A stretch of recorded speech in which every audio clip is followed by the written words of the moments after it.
During latest Israel air attack on Syria, Russian-made Syrian air defense systems Pantsir S1 and Buk-M2E showed staggering effectiveness, hitting 22 out of 24 guided missiles launched from Israel fighter jets. This was announced by the deputy head of Russian Center for Reconciliation of Conflict Sites in Syria, Rear Admiral Vadim Kulit. He noted that on August 19 at about 11 p.m. 6 Israel forced tactical fighters from Lebanese airspace launched 24 guided missiles on targets in Syria and Damascus and Homs provinces. According to Kulit, Syrian air defense forces have destroyed 22 missiles from Russian-made Buk-M2E and Pantsir S complexes in services with the SAR armed forces. There are no casualties among the Syrian military personnel or the structure or infrastructure. 90% combat effectiveness of Syrian air defense systems caused a lot of pain for both Israel and US. Russia and the United States today are already in a paradigm that Americans are big boys in electronics tend to call so-called cooperative engagement capability, possibility of joint attack. The amount of information flowing down and exchanged within the combat networks is so huge that it's necessary to apply methods of systems, allowing an instant assessment of information and rip apart unnecessary, including prediction of changes in measurements. In addition to the sensor fusion issues, the Kalman filter brittle is put over the network-centric war, which allows determining reliability information that in modern war is a key feature for victory. A high-ranking CIA officer writing under the nickname of Publius Tacitus on the blog, Lieutenant Colonel Patrick Lang, said that as colleagues from the head of CENTCOM told him that in terms of missile defense around Moscow makes our Patriots PAK-3 look like fucking toy guns, and American pilots in Syria are frightened at the very prospect of starting air battle with Russians on the Su-30SM. Here we need to read more carefully and repeat, not a single existing air defense system in the world today are able to compete with Russian one. There is nothing even close with the similar capabilities.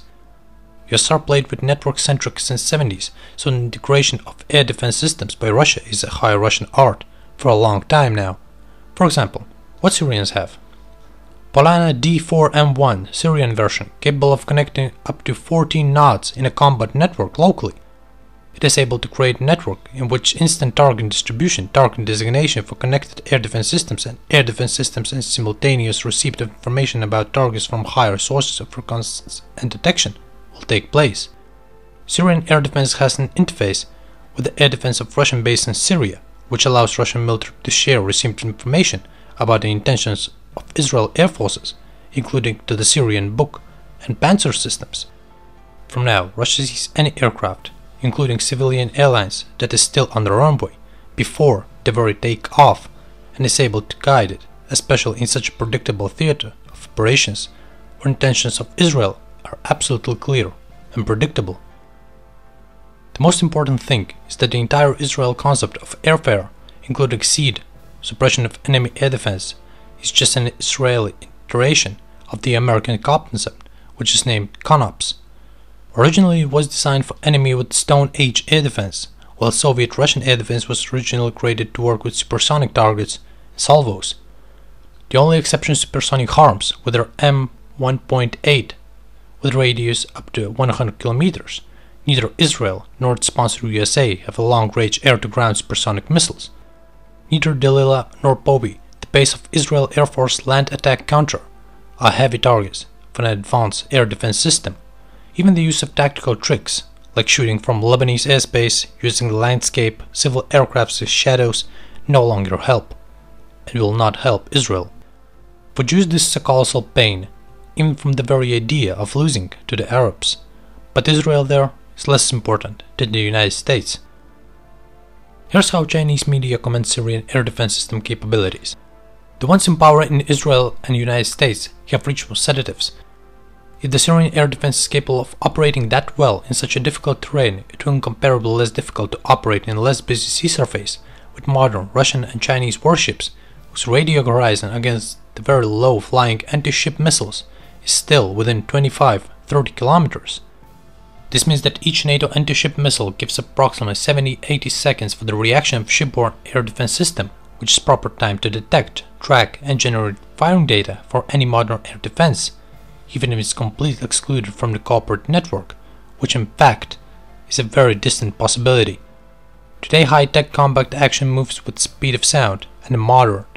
Not even the latest air defense system of Russia and probably China are designed to deal with such targets, and not with what is becoming more and more an easy target for Syrian air defense system. 90% combat effectiveness of not newest Russian Buks and Pantsirs against Israel guided missiles is not just tactical technological success of Russian air defense systems in Syria. This is a strategic triumph for the entire concept of the development of modern weapons in Russia, which repeatedly prove their excellent combat qualities in real combat conditions and make Russian enemies to stay away. On the Arab streets, legends about Syrian warriors defeating Israel in high-tech wars will live on and be passed on from generation to generation. Well, after Kartaplov announced about Syria joining CSTO, Israel can only regret, as this changes the whole game from the background.